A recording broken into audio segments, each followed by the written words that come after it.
নমস্কার, রিয়ামা কিচেনে সবাইকে জানাই স্বাগত। আমি রিয়া বিশ্বাস। আজকে আপনাদেরকে করে দেখাবো আম পোড়ার শরবত।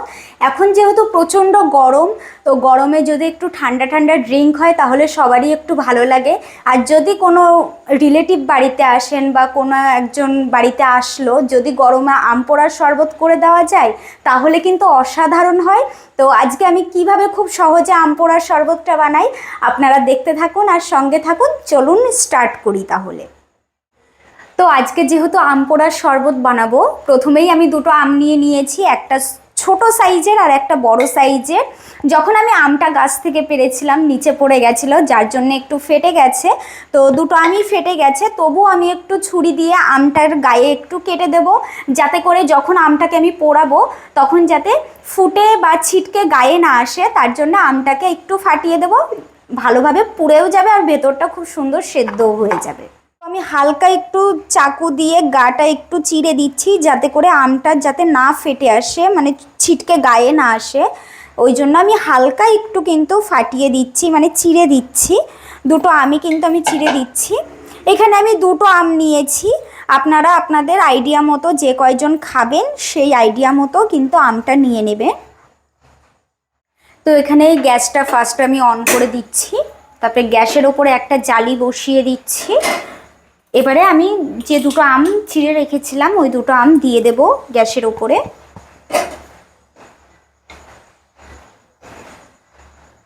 আর আমটা একটু ধৈর্য ধরে সময় নিয়ে আস্তে আস্তে পোড়াবেন অনেকক্ষণ ধরে, তাহলে কিন্তু পোড়াটা খুব সুন্দরভাবে হবে, ভালোভাবে হবে। তো এখানে আমি আমটাকে খুব ভালো করে পুড়িয়ে নিয়েছি। আগে কিন্তু আমটার খোসা ছিল সবুজ, এখন কিন্তু পুড়ে কালো হয়ে গেছে। তো আমটাকে একটু সময় নিয়ে পোড়াবেন, না হলে কিন্তু ওপরের খোসাটা কালো হয়ে যাবে কিন্তু ভেতরে খুব ভালোভাবে সেদ্ধ হবে না। তো একটু সময় নিয়ে পোড়ালে ভালো হয়। এবারে আমি আমটাকে তুলে নেব একটা পাত্রে।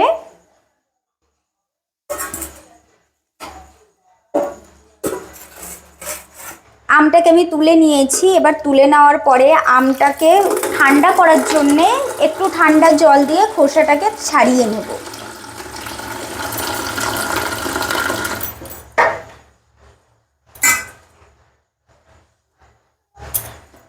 তো আমটাকে আমি কিছুক্ষণ জলে ভিজিয়ে রেখেছিলাম যাতে করে একটু ঠান্ডা হবে। তো একটু ঠান্ডা হয়ে এসছে, এবারে আমি খোসাটা ছাড়িয়ে একটা পাত্রে আমটাকে রেখে দেব। খুব সুন্দর কিন্তু আমের ভেতরের কালারটা হয়েছে, আর খুব সুন্দরভাবে কিন্তু সেদ্ধও হয়ে গেছে, নরমও হয়ে গেছে আমটা।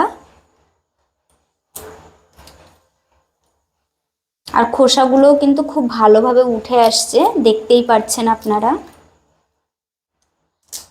তো আমি আমটাকে খুব ভালো করে ছুলে নিয়েছি, দেখতেই পাচ্ছেন কালারটাও কিন্তু খুবই সুন্দর হয়েছে। এবারে আমি এই আমটাকে একটা বাটিতে রেখে দেব। এবারে আমি ছুলে রাখা আমটাকে গ্রেট করে নেব।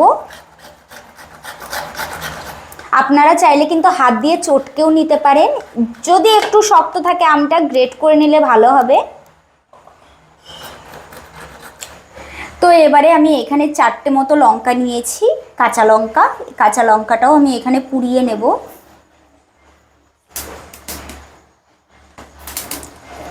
অবশ্যই লঙ্কা পোড়াবেন, যখন দূর থেকে পোড়াবেন লঙ্কাটা কিন্তু ফাটবে। তো লঙ্কাটা আমি খুব ভালোভাবে পুড়িয়ে নিয়েছি, এবারে আমি লঙ্কাটা তুলে নেব।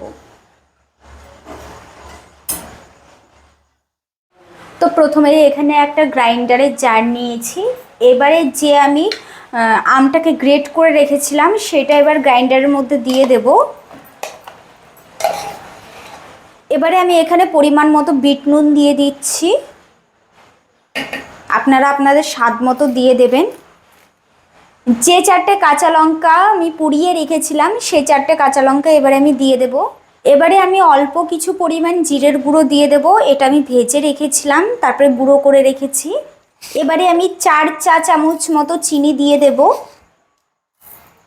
এবারে সামান্য একটু জল দিয়ে দেব শুধুমাত্র গ্রাইন্ড করার জন্যে। এবার আমি ঢাকনাটা দিয়ে গ্রাইন্ড করে নেব।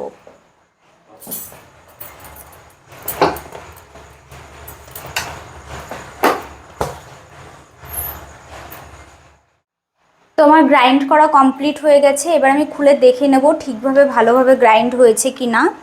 তো দেখতে পাচ্ছি খুব ভালোভাবে গ্রাইন্ড হয়ে গেছে, আর একটু কিন্তু ঘন হয়েছে। এবারে আমি একটা পাত্রে এটাকে ঢেলে নেব।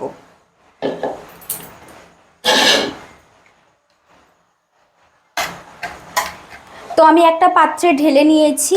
এই আম পোড়ার এই লিকুইডটা আপনারা কিন্তু ফ্রিজে মিনিমাম 10 থেকে 15 দিন ভালোভাবে স্টোর করে রেখে খেতে পারবেন। তো এটা কিছুদিনের জন্য ফ্রিজে রেখেও আপনারা খেতে পারবেন। এবারে আমি সাইড করে রেখে দেবো।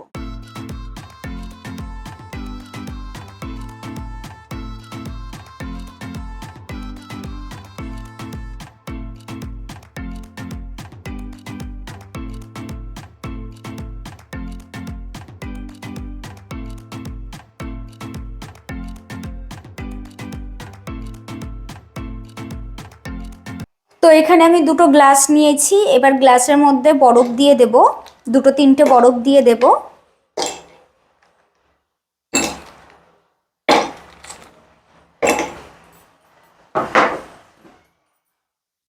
এবারে এর উপরে আমি দিচ্ছি পুদিনা পাতা,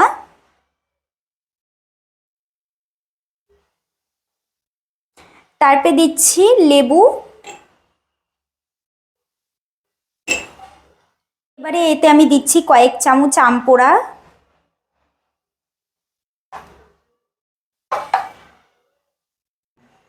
এবারে আমি এতে দেব ফ্রিজে রাখা ঠান্ডা জল।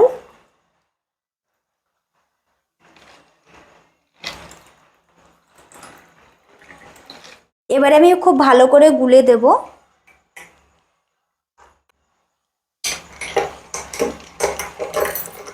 তো এখানে আমার আম পোড়ার শরবত মোটামুটি কমপ্লিট হয়ে গেছে। যদি ভিডিওটা ভালো লাগে অবশ্যই লাইক কমেন্ট শেয়ার করতে একদম ভুলবেন না। অবশ্যই লাইক করে সঙ্গে থাকবেন, পাশে থাকবেন। দেখা হচ্ছে নেক্সট ভিডিওর সঙ্গে। ততক্ষণে আপনারা ভালো থাকুন, সুস্থ থাকুন, ভালো খান, সুস্থ থাকুন। টাটা।